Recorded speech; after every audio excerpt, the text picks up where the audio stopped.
The Aries Solar Eclipse on March 29th came in like a voltage through the system, disrupting, clarifying, and igniting.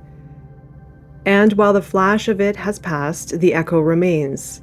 This week is not about acting on impulse or rushing into reinvention. It's about letting the revelation settle, allowing the deeper identity shifts to land where they need to, beyond the surface and into your cells. You are not who you were last week, but becoming the next version of yourself isn't about pushing, it's about aligning. Take time to reflect. What truth did the eclipse uncover about my identity or direction? Where am I still clinging to roles, patterns, or self-concepts that no longer serve me? What would it mean to trust my next chapter, even before it's fully clear? Let yourself breathe into this in-between. You don't need to leap forward just yet. Allow the eclipse energy to continue working within you, beneath the surface. Be willing to move slower if it means moving with truth. Venus continues her retrograde in Pisces this week, drawing your attention inward to what is unresolved in love, beauty, self-worth, and connection. But Pisces doesn't speak logic. It speaks in feeling, in dream, and in memory. This transit is asking you to clear emotional residue from past relationships, from the way you've been giving yourself away, from the stories that still linger in your body. It's not about fixing, it's about softening, about facing the parts of yourself that you've avoided through fantasy, through distraction, or through busyness. Reflect inward. Where have I lost myself to be loved? What emotional weight am I still carrying from the past? Where do I need to forgive myself, even if no one else ever sees it? This week is for soul tending.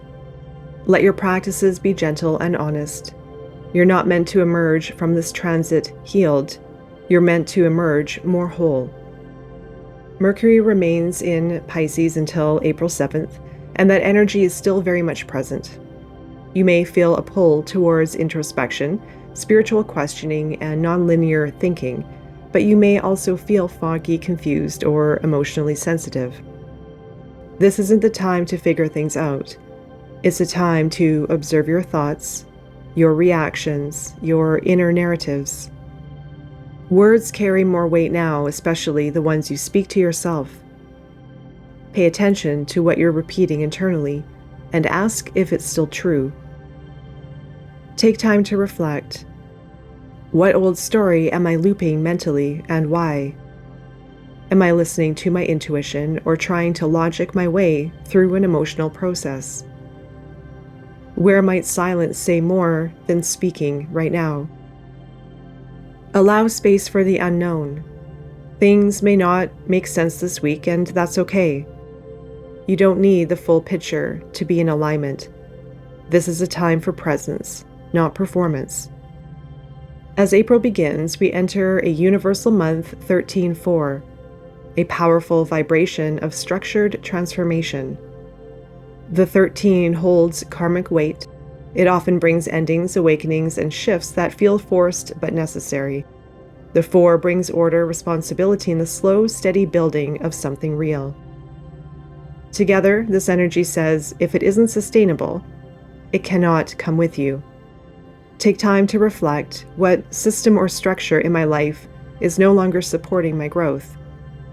Where am I resisting maturity out of fear of losing my freedom? What would change if I stopped waiting for the right time and committed now? This month isn't about doing more.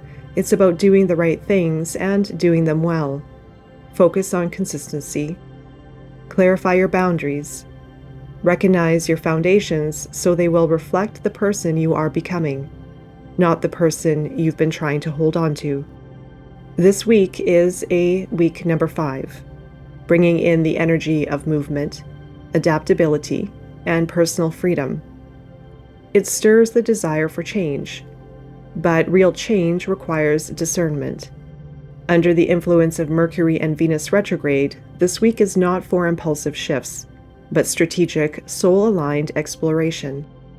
If something in your life is asking to evolve, listen, but don't rush. Use the energy of 5 to stretch, not snap. For this week, reflect.